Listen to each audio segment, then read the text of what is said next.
আপাতত কোনো নায়িকা নির্বাচন হয়নি। আশা করি যে বাবা ছেলের যে জুটি পর্দায় ম্যাজিক তৈরি করেছিল, বাঙালির মনে জায়গা করেছিল, সেই জুটি থাকবে। সঙ্গে অভিজিৎ দা রয়েছে এবং সামনে যে খবর আমরা পাচ্ছি যে নতুন আরেকটি ছবি আসছে, তার সিকুয়েল হয়তো, সেই খোঁজ খবর আমরা নেব। সঙ্গে অভিজিৎ দা যখন রয়েছে, অভিজিৎ দা সবার আগে হ্যাপি নিউ ইয়ার। নতুন বছরে আমরা এই প্রথম আসলাম তোমার ঘরে, তো কীরকম কী চলছে? আজকে শুটিং দেখছি হই হই করে চলছে, বসন্ত পঞ্চমী সেলিব্রেশন, বলো একটু কিছু। হ্যাপি নিউ ইয়ার ডেফিনেটলি সকলকে জানাই।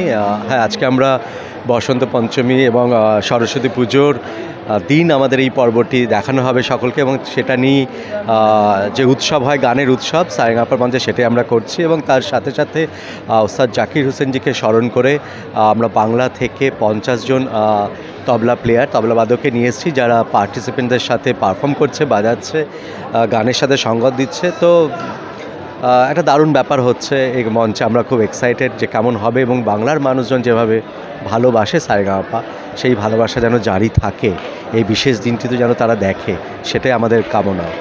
আচ্ছা, আমরা একটা খবর পাচ্ছি, সেটা হচ্ছে প্রজাপতি 2 আসছে। কি থাকছে? সত্যিই তাই আসছে কি আসছে না? টুইট করে দিয়েছে দেব, কি হচ্ছে তাই?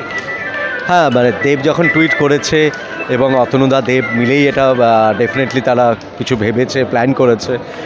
তো সুতরাং আমিও এক্সাইটেড, কারণ প্রজাপতি তো ডেফিনেটলি বাঙালির মনে, বাংলায় একটা বিপুল সাড়া ফেলেছিল, মানুষ ভালোবেসেছিল। তো সেদিক থেকে মানুষ চাইবে প্রজাপতি দেখতে।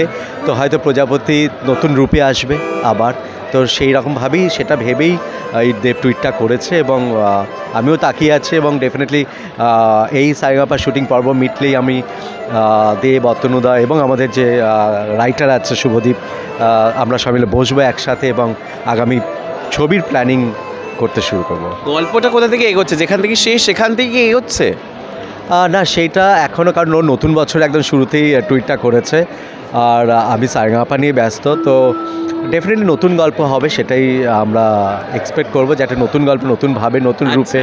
তো সেরকমভাবেই তো হোপফুলি আমরা 1-1.5 মাসের মধ্যে আমরা একটা জায়গায় আসতে পারবো, এবং তারপর আমরা শুটিংয়ে যাবো। মিঠুনদা থাকছেন তাহলে?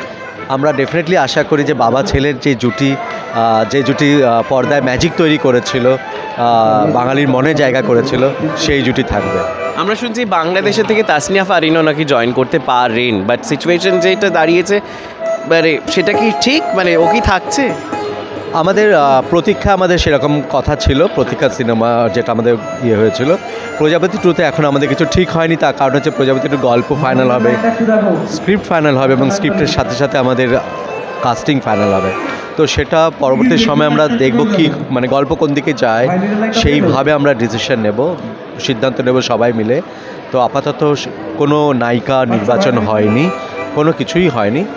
শুধু দেব এবং অতনুদা এটাই ঠিক করেছেন যে প্রজাপতি 2 করবেন, সেই জন্যই দেব টুইটটা করেছে।